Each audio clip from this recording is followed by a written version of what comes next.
My name is Amber Owsley. I'm 32 years old, and for the last 7 years, I've poured every ounce of my life into building a construction company from nothing. No investors, no family safety net, just grit, calloused hands, and a stubborn belief that if I sacrificed long enough, I could build a life that finally felt stable. And I did. I own my condo outright. My company clears 6 figures a year. I drive a paid-off hybrid sedan that still smells like sawdust from job sites. I've got savings, health insurance, and more tools than I know what to do with. What I didn't have, until recently, was chaos. But chaos always seems to find you the moment you let your guard down. It started the day Evan asked if his ex-girlfriend, Valerie Morrison, could stay with us for just a few weeks. He said she'd lost a client contract and needed somewhere to land. He said he felt responsible. He said it would only be temporary. And I believed him. Because Evan, sweet, soft-spoken Evan, was the type of man who apologized to furniture when he bumped into it. He hated conflict. He hated disappointing people. And Valerie was the kind of woman who counted on men like Evan. At first, she played the perfect guest, washed a few dishes, lit candles that smelled like eucalyptus and influencer marketing, told me she was grateful. But the gratitude evaporated faster than her job prospects. Within a month, she'd fully settled into the condo like it was a spa retreat I was running for free. She woke up at noon, walked barefoot through my kitchen while scrolling her phone, left half-finished creative projects all over the living room floor. She didn't pay rent, didn't buy groceries, didn't contribute to anything but noise. And somehow Evan still defended her. "She just needs time," he'd whisper at night. "She's going through a lot." I wanted to believe him. I tried to believe him. But every week, my grocery bill got higher. Every week, our boundaries got looser. And every week, Valerie's attitude got bolder. It wasn't just laziness anymore, it was entitlement. She'd lecture us on modern feminism while I came home covered in drywall dust. She'd call the concept of household responsibilities oppressive, then happily let me pay for everything she consumed.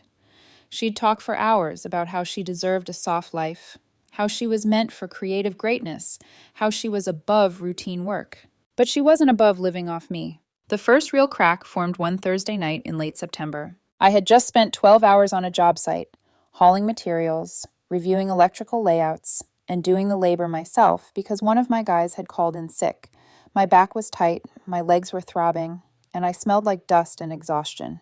I opened the fridge, expecting at least some basics, eggs, vegetables, maybe leftovers. Instead, I found a half-empty bottle of almond milk, a bruised lemon, 3 packets of sauce from takeout.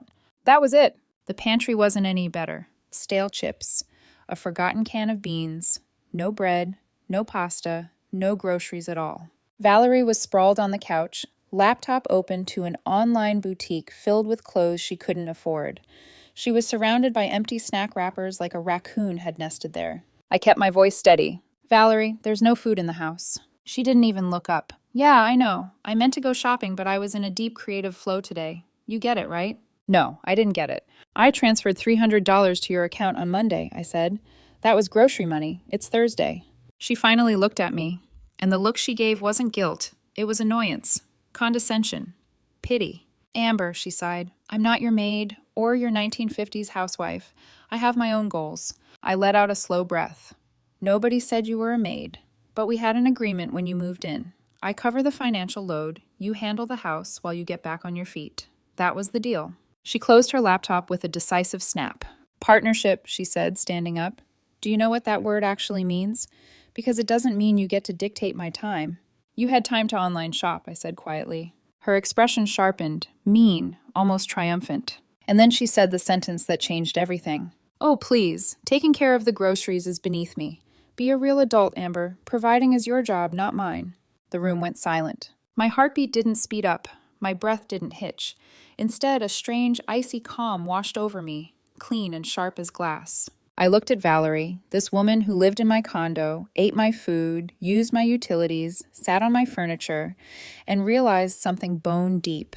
She didn't see me as a partner. She saw me as a resource, a wallet, a lifeline, a woman stupid enough to bankroll her laziness. "You're right," I said softly. "My mistake." And I walked into my bedroom, closing the door behind me. I heard her triumphant scoff. I heard her phone dialing. I heard her telling someone, probably Chloe or Jessica, how she'd put me in my place. But she had no idea. She had no idea that something inside me had shifted, snapped, rearranged itself into a new and sharper shape. She had no idea that this was the last night she would ever speak to me like that, because she had just taught me exactly who she was, and I was about to teach her exactly who I was. The next morning, Valerie thought I'd gone to a job site. I let her think that. I drove past the freeway on-ramp, past the industrial district where my crews were working, and pulled instead into the parking lot of a hardware store that had become my second home. Walking through aisles lined with metal hasps, heavy-duty padlocks, and cabinet hardware, it felt strangely like reclaiming oxygen. A young employee glanced at my cart, full of locks that could secure a small prison, and asked, "You opening a storage facility?" I smiled. Something like that. He didn't need to know I was securing my sanity. Afterwards, I stopped at the most expensive grocery store in town, not out of pettiness, at least not entirely. I wanted the kind of groceries you don't share with someone who mocks you for working 12-hour days. Ribeye steaks marbled like artwork, wild-caught salmon, imported cheeses, fresh herbs, a balsamic vinegar that cost more than Valerie's weekly side hustle income.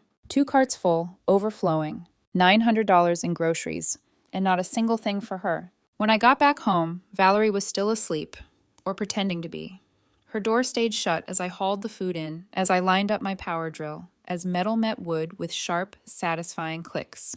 By the time I finished, every cabinet in my kitchen had a new lock. The fridge had a heavy metal hasp bolted to its door, secured with an industrial padlock.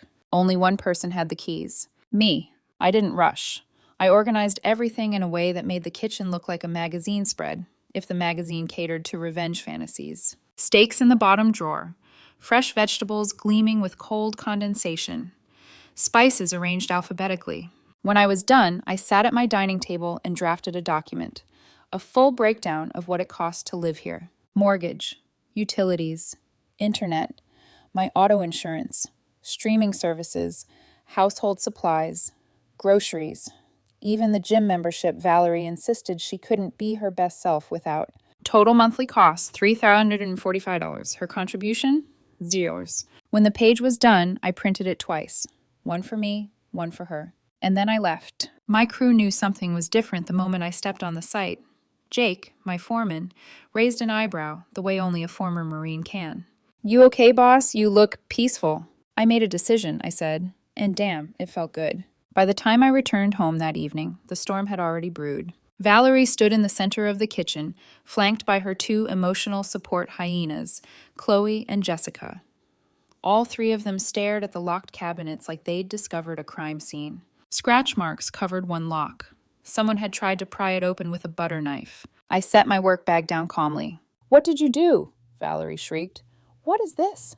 "My kitchen," I corrected, hanging up my jacket, and I secured my property. "You put a padlock on the fridge," she screamed, voice cracking into a pitch that could pierce drywall. "This is insane. This is controlling. This is abuse." Chloe jumped in immediately. "This is financial manipulation, Amber. Literally a form of domestic violence." Jessica crossed her arms like a courtroom judge. "You can't starve her. That's illegal." I almost laughed. They were ridiculous, but they were also predictable. "She's not trapped," I said, unlocking the fridge with a soft click. "She can walk out the door any time and buy her own food." Their mouths hung open as I pulled out items one by one. Fresh herbs, vegetables, ground beef, a jar of imported marinara. "With what money?" Valerie demanded. "The money you earn," I said simply. "You said doing groceries was beneath you, so now they're not your responsibility anymore." I held out the printed budget like a peace offering dipped in gasoline. "This is everything I pay for. This," I tapped her 0 contribution, "is what you pay." Jessica snatched the page and read it like she'd just discovered a plot twist in a bad novel. "What am I supposed to eat?" Valerie cried, voice thickening with panic. "Whatever you buy," I replied, "just not with my money, and not in my kitchen." I turned my back on them and began cooking. The sound of olive oil hitting the pan was sharper than their outrage.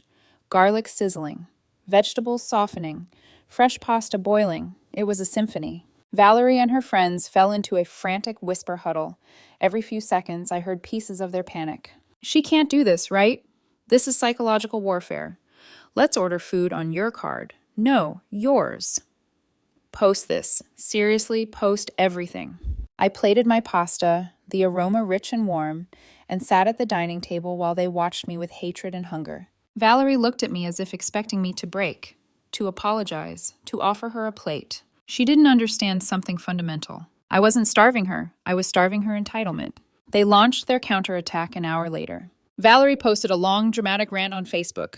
When you discover the woman you trusted is a monster, when she locks up food to punish you, this is what abuse looks like. She even attached a filtered photo of the padlocked fridge. Chloe and Jessica shared it instantly. This is patriarchy in disguise. Financial abuse is real. Stay strong, Val.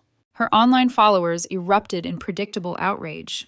Strangers called me controlling, toxic, ick, monstrous. My phone buzzed only 3 times. One former client, "You okay? Sounds like nonsense." Another, "Good for you. Some people need reality checks." My cousin, "Saw Valerie's post. She always was dramatic." 3 messages, that was it. While she tried to destroy me online, I prepared my next move quietly, methodically. Because Valerie had made one fatal mistake. She assumed her tantrum was the end of the story. She didn't know it was only the beginning. Valerie's Facebook crusade burned bright for a few hours. A little bonfire of outrage fed by performative empathy and strangers who loved drama more than facts. But online fires die quickly. Reality, on the other hand, reality burns slow, controlled, methodical. And that was exactly how I planned my next moves. The following morning, Valerie was still asleep when I left the condo. Her door was cracked open, the room dim and cluttered with piles of clothes she never washed. I could hear the soft buzz of her notifications, comments pouring in from her smear post. Poor Valerie. Stay safe, Queen. Leave her. Come live with me, girl. Empty comfort from people who would never lift a finger to actually help her. I started with the car. Her little crossover SUV looked harmless in the driveway. Cute, shiny, practically begging for attention. But the truth was harsher. I financed it. It was under my name. Her access existed because I allowed it. And I no longer did. I took the keys, drove it across town to my warehouse, and parked it behind a wall of industrial trailers. It would take a search party to find it. Then I called the finance company. "I need to revoke an authorized driver," I said.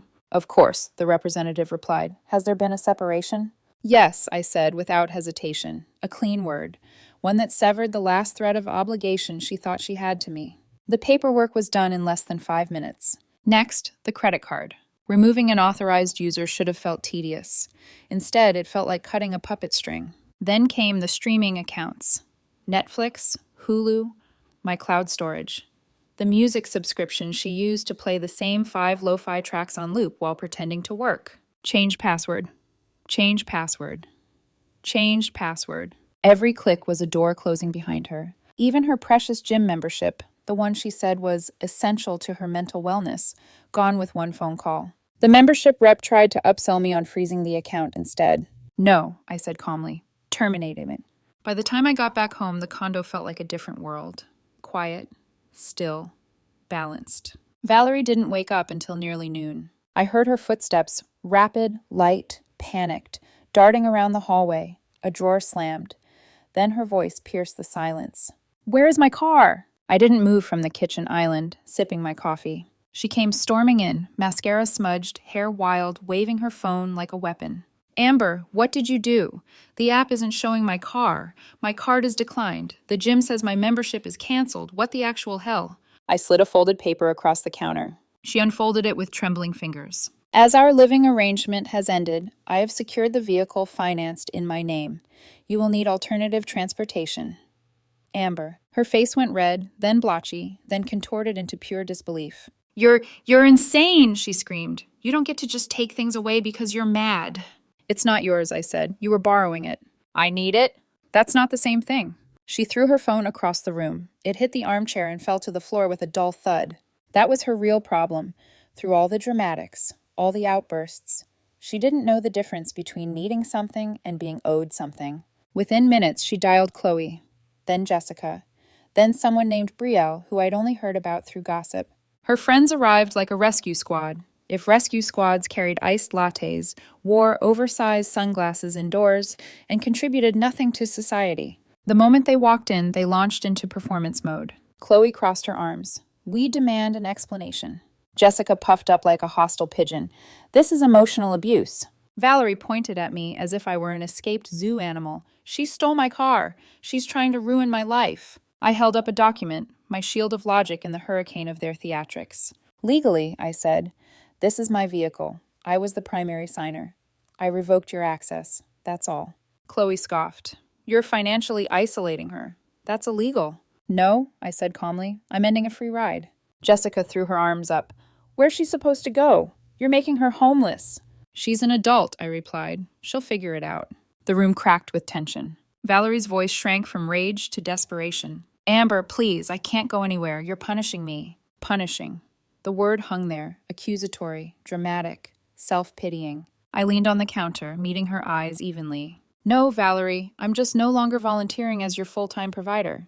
That evening, they tried the emergency meeting strategy. I returned from work to find all four of them on my couch, surrounded by expensive takeout they'd probably split on one card. Valerie sat center stage, crying, voice hoarse, recounting the tragedy of losing free food, free transportation, free everything. Donna, the only sensible one, looked uncomfortable. Maybe there's a misunderstanding, she murmured.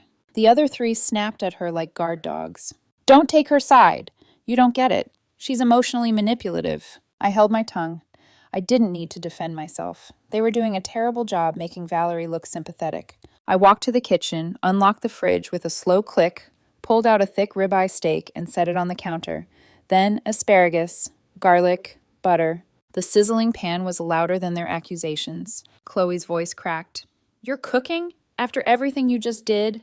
I seasoned the steak deliberately. Valerie stared at me like she expected me to break. I didn't. Not even a crack. I grilled the ribeye on my balcony, each sizzling flare a punctuation mark, then plated it with roasted asparagus and herb butter, the aroma filling the condo like a taunt. And I ate in silence, deliberately, slowly, swearing every bite. Valerie's face twisted with disbelief. It wasn't the steak that offended her. It was the realization that she finally had no power over me. None. After dinner, I made one more call. My attorney, I told the answering service. Tell Tom I need a formal eviction notice drafted. It was time to end this. Time to reclaim my home. Time to teach Valerie the lesson she'd avoided for years. Comfort is not a right, especially when you're living in someone else's life. The eviction notice arrived the next afternoon. I heard the knock while I was reviewing bids at my dining table. Valerie answered the door before I could stand. A man in a collared shirt, clipboard in hand, asked, Valerie Morrison? Her voice wavered. Yes? He handed her a sealed envelope. You've been served. Have a good day. She stood frozen, envelope trembling in her hand, mouth half open like she'd forgotten how to breathe. Chloe and Jessica hovered behind her, eyes wide, sensing drama before understanding it. The process server nodded politely at me as he passed, as if we'd shared an inside joke. Valerie tore the envelope open with shaking fingers. Her eyes scanned the page. Her jaw dropped. Her voice cracked. What is this? I set my pen down. It's an eviction notice. You can't evict me, she shouted, thrusting the paper into the air like it was burning her fingers. You're not on the lease, I said. You never paid rent. Legally, you're a guest. And now I'm asking you to leave, with more than the required notice. Chloe grabbed the document, reading quickly, face morphing from confusion to indignation. She has 30 days? Amber, what the hell? That's cruel. Jessica chimed in, voice shaking with performative outrage. She's practically homeless now. What kind of woman does this to another woman? I leaned back in my chair. The kind who finally stopped being used. Valerie blinked rapidly, tears gathering. I thought we were friends. No, I said softly. You thought I was a safety net.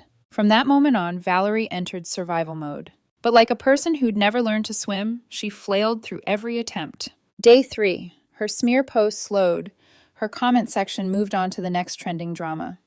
Validation evaporated. Day 5. She asked Chloe if she could crash at her apartment for a bit. Chloe claimed she had severe allergies and a landlord who didn't allow long-term guests. Day 6. Jessica told her she had a strict roommate who hated overnight visitors. Day 7. Someone named Brielle offered thoughts and prayers, then blocked her the next day. Social media outrage is loud but useless. When Valerie needed actual help, real help, her support network vanished like smoke. Meanwhile, she tried everything on me. Guilt, anger, manipulation, crocodile tears. One night she cornered me in the kitchen, her voice hollow. Amber, you're ruining my life. Please, I don't have anywhere to go. You have 30 days, I said. That's more grace than you ever gave me.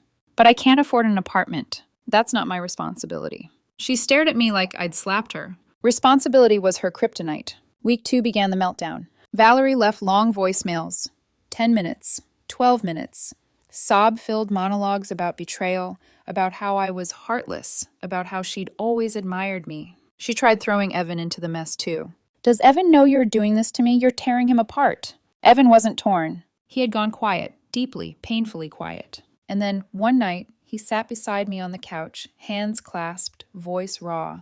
Amber, I'm so sorry. I didn't realize how much I let her take from you, from us. I didn't answer immediately. Not because I wanted to punish him, but because I needed him to hear the truth without cushioning.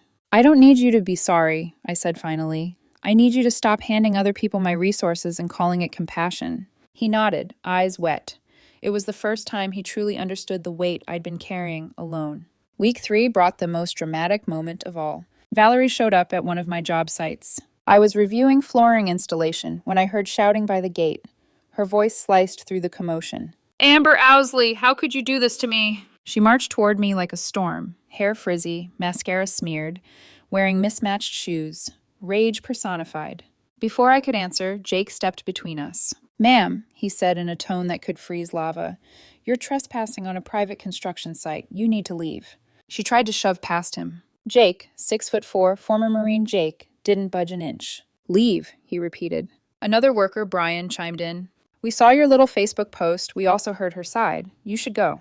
Valerie looked around, realizing no one here was falling for her theatrics. She left in tears. For the first time, I saw something in her crumble. After that day, she stopped yelling, stopped accusing, stopped pretending she held any moral high ground. She moved around the condo like a ghost, packing slowly, quietly, her bravado drained. One night, I overheard her on the phone with her parents. No, Dad, I can't stay with friends. No, they're not available. Yes, I know rent costs money, but Dad, please, can you just... Fine, I'll come home. The conversation ended with a long, broken sob. Her parents agreed to take her back, but with rules. She had to work. She had to contribute $400 a month. She had to do chores. And she had to follow house structure. Structure. The thing she'd resented in my home. Now she'd drown in it. Moving day arrived on a cold, gray Saturday. Her father pulled up in a rental truck, exhaustion etched into every line of his face. He barely met my eyes as he helped Valerie carry out her things. She tried one last manipulation. Standing at the door with her suitcase, tears streaming. I studied her, the helpless posture, the trembling voice, the carefully crafted performance. I felt nothing. No guilt, no vengeance, just a clean, clear detachment. I didn't destroy your life, Valerie, I said quietly. I just stopped funding it. Her father's jaw tightened. He placed a firm hand on her shoulder and guided her toward the truck. For the first time, I saw embarrassment in his eyes. Not for me. For her. When the truck pulled away, I stepped back inside my condo. Her mess remained, scattered trash, makeup stains, marks on cabinet locks from when she'd tried to pry them open. I spent hours cleaning, wiping down every surface, scrubbing away every trace she left behind.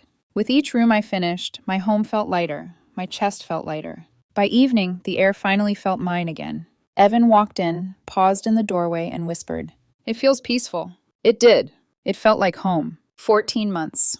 That's how long it's been since Valerie Morrison walked out of my condo for the last time, suitcase in hand, resentment pouring out of her like a storm she thought would drown me. It didn't. If anything, her departure was the first quiet breath I'd taken in over a year, and that quiet grew, slowly, beautifully, into a life I finally recognized as mine again. My condo doesn't echo anymore. It hums, a low, peaceful vibration of stability. The fridge holds exactly what I want. My tools are where I left them. The remote control hasn't wandered to the couch cushions or under Valerie's mountain of creative projects. And that constant, anxious question, what disaster will I come home to today, disappeared like smoke in sunlight. I rebuilt my routines. My company flourished. My sleep came back. Even my relationship with Evan found a new rhythm. Not perfect, not magically healed, but honest. For months after Valerie left, he carried this quiet guilt, the kind you don't apologize for once, but every day, in small, intentional actions. He showed up early when I worked late, helped at sites instead of staying passive, cooked, cleaned, asked, not assumed, where I needed support. He was growing. I could feel it. And for the first time in a long time, I wasn't carrying the full emotional weight of us. Valerie, meanwhile, her story spiraled in the opposite direction. I didn't keep up with her life intentionally. But in a small town, or hell, even in a medium-sized city, karma travels on the wind. People love to talk, especially about someone who once talked so loudly. The first thing I heard was that she'd moved back in with her parents. Strict parents. Parents who'd spent years enabling her with soft boundaries and sighing forgiveness. Not this time. She had to work, contribute, follow rules. Actual rules. Reality hit her like a brick wall. Her creative career vanished under the pressure of rent contributions and chores. Her social media presence, once a curated collage of lattes, sunsets, and passive-aggressive quotes, withered into nothing. She'd post occasionally. People show their true colors. Never depend on anyone. Some women fear losing a man. I fear losing myself. But no photos, no friends cheering in the comments, no more filters hiding the truth. Her followers dropped by the hundreds. Influencer dreams died quietly. She took a job at a coffee shop. 5 o'clock a.m. Shifts. Difficult customers. Minimum wage. The exact life she mocked every time we went out for brunch together. The irony wasn't lost on me, and apparently it wasn't lost on her ex-friends either. Chloe and Jessica, the ones who once shrieked about feminism and financial abuse on her behalf, slowly peeled away. No more visits. No more emergency support sessions in my living room. No more posts about standing with Valerie. Instead, they turned her into cautionary gossip. Remember when Val tried to live off Amber? That girl had no idea how good she had it. She's working at that coffee shop now. Saw her last week. She looked rough. Support evaporates when it's inconvenient. But gossip is forever. 6 months after she left, I ran into her. By accident. Of course, by accident. My company had just landed a contract for a hotel renovation, one of our biggest wins yet. The clients took me and Evan to an upscale restaurant downtown to celebrate. Cloth napkins, chandeliers, the kind of place where waiters whisper. Our server approached with a warm smile and a stack of menus. And then she looked up. It was Valerie. All color drained from her face, her hands shook. She almost dropped the menus. She opened her mouth, maybe to apologize, maybe to curse, maybe to beg, but no sound came out. Just a tight, painful inhale. She stammered something to her manager and vanished into the back like a ghost fleeing daylight. Another woman took over our table, professional, unfazed. She had no idea she'd just stepped into the aftermath of a war. My clients never noticed. Evan did. His hand brushed mine under the table, a silent, "Are you okay?" I was. More okay than I'd ever been. As we left, I glanced through the window into the kitchen area. Valerie stood with her manager, shoulders hunched, eyes hollow. And that's when it hit me. Not satisfaction, not triumph, not revenge. Just clarity. For the first time, she was experiencing what I'd lived with for over a year. Consequences. The universe didn't punish her. I didn't destroy her life. I simply stepped out of the role she'd written for me. The moment I stopped carrying her, her entire world folded. Not because she was a victim. Because she'd built her whole identity on the belief that someone else would always catch her. And when no one did, she hit the ground. Hard. People often tell me the way I handled things was brutal or cold. But they weren't in my home. They didn't watch someone take advantage of every ounce of generosity I had.